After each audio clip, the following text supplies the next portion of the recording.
ceasul, focă?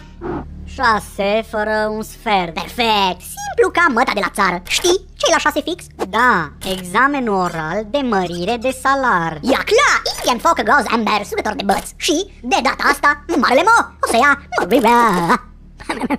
Da, ca data trecută la examenul scris, când ți-o picat să-l descrii pe Avram Iancu.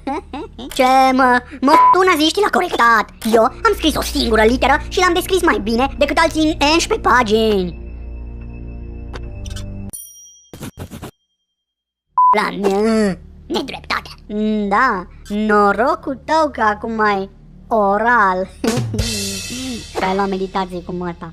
Râzi, copil balegă. Dar azi o să te întrec de tot shit. Numai dacă e concurs de mulți p***la. Altfel, trebuie să ai minim 3 doctorate pentru cea mai mică șansă. Pe tine te-ai exmatriculat și din creșă. Focă, tu nu uita ce-o zis Tamango, focă. Eu am școala vieții, nu uita, și aia e mare.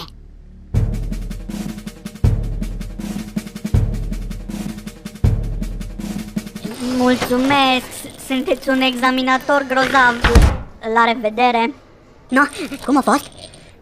Foarte greu, n-ai nici o șansă. Poate numai dacă intri și ameninți că-ți tragi un glonț în p***dă și te omori dacă nu-ți dă nota de trecere. Altfel ești pe p***, sincer. Minciun!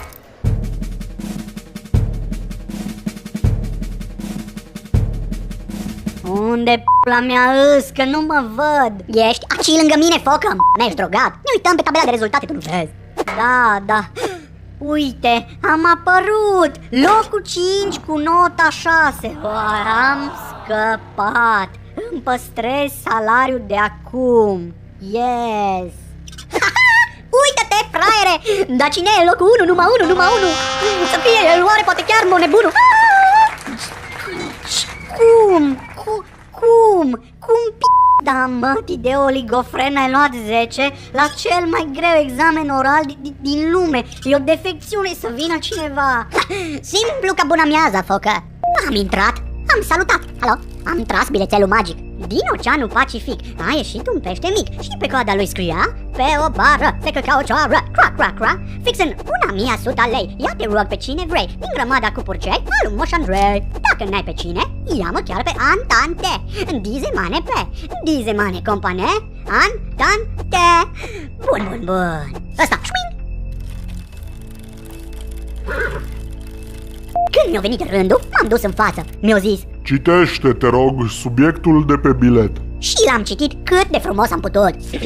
Extorsiunea degajamentului acvatic în condiții optime. Bravo, până aici ai nota 10. Vă mulțumesc, aș vrea să mă opresc aici. Școala vieții, focă, școala vieții.